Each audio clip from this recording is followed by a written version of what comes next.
Welcome to today's video, which is based on a complement system. So let's begin. The complement system is one of the most powerful and often misunderstood components of innate immunity. It is ancient and rapid, and when activated incorrectly, it is destructive. At its core, the complement system is a cascade of plasma proteins that circulate in an inactive form and become sequentially activated in response to infection, immune complexes, or tissue damage. Compared to cytokines, which act as communication signals between cells, complement proteins function more like a biochemical amplification system.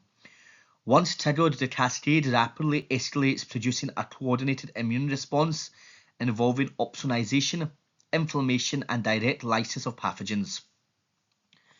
To understand complement properly, we need to stop thinking of it as a single pathway and instead understand it as three converging activation routes that all lead to one central outcome, the activation of complement 3, C3. Because in complement biology, C3 is the turning point. Everything before C3 is initiation, everything after C3 is execution. So let's begin. So this complement system can be activated through three major pathways: the classical pathway, the lectin pathway, and the alternative pathway. The classical pathway is typically antibody dependent.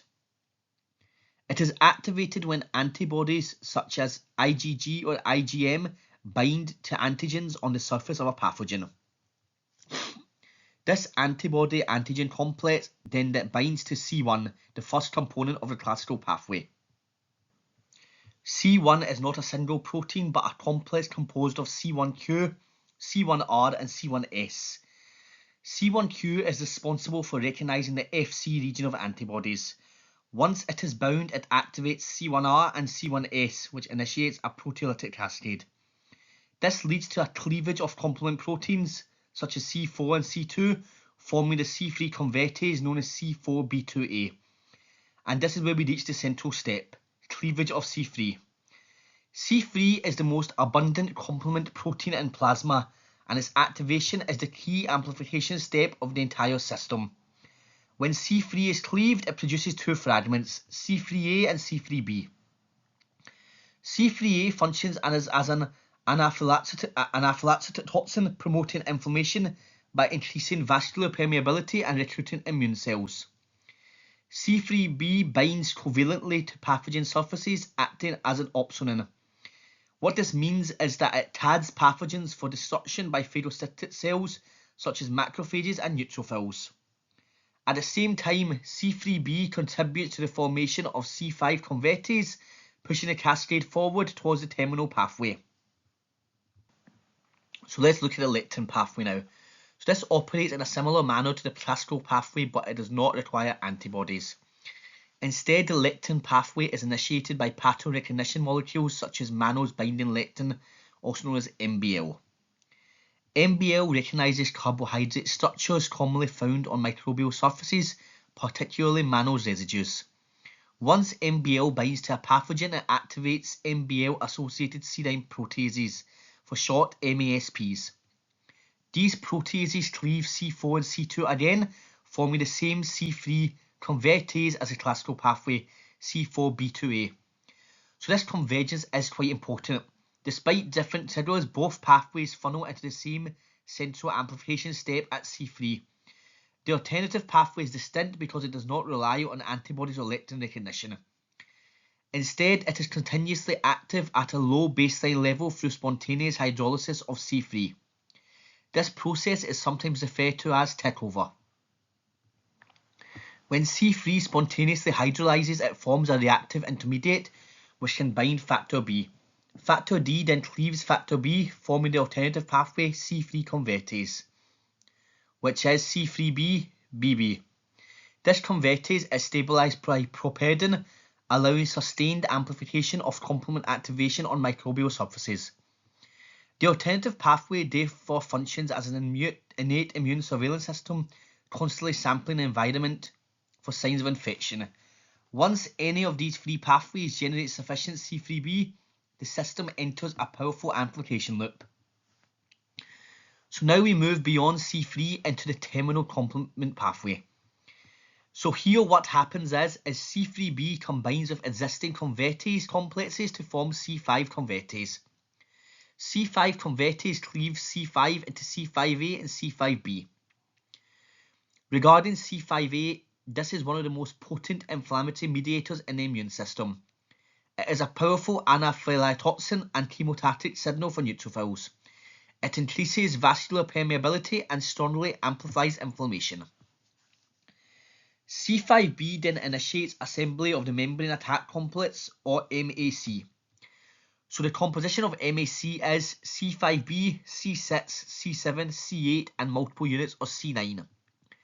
So this complex inserts into the membrane of target cells, forming a pore. This pore disrupts osmotic balance and leads to cell lysis. In this way, complement can directly kill bacteria, particularly gram-negative organisms, which are vulnerable to membrane disruption. However, complement is not just a killing system, it is also a tagging and recruitment system. Through opsonization by C3b, pathogens become far easier for phagocytes to recognise and engulf. Through C3a and C5a, immune cells are recruited and activated at the site of infection. So complement integrates three major immune functions: opsonization, inflammation and cytolysis. But because of its power, complement must be tightly regulated. Host cells express regulatory proteins such as factor H, factor 1, CD55 and CD59. These proteins prevent uncontrolled complement activation on cell tissues. CD59 in particular prevents formation of the membrane attack complex on host cell membranes. When regulation fails, disease occurs. So let's give an example of this. So there's a condition known as paroxysmal nocturnal hemoglobinuria, where deficiency of CD55 and CD59 leads to complement-mediated destruction of red blood cells. Another example of another disease is atypical hemolytic uremic syndrome, where dysregulation of the alternative pathway leads to endothelial injury and thrombosis. Complement is also heavily involved in autoimmune disease. Immune complexes can deposit in tissues and activate the classical pathway, leading to chronic inflammation and tissue damage. This is seen in diseases such as systemic lupus erythematosus. Beyond autoimmune disease, complement plays a role in neurodegeneration, ischemia reperfusion injury and transplant rejection. In recent years, complement has become a major therapeutic target. Drugs that inhibit C5 are now used in conditions such as paroxysmal nocturnal hemoglobinuria and myasthenia gravis. By blocking a single step in the cascade, it is possible to dramatically reduce pathological inflammation whilst preserving upstream immune functions. This reflects an important principle in immunology. The complement system is not inherently harmful, it is essentially for survival. But when unregulated, it becomes destructive. So to summarise, the complement system is a tightly regulated proteolytic cascade that links innate and adaptive immunity. It is initiated through three pathways, either classical, lectin or alternative pathway. All have a major focal point which converges on C3 activation.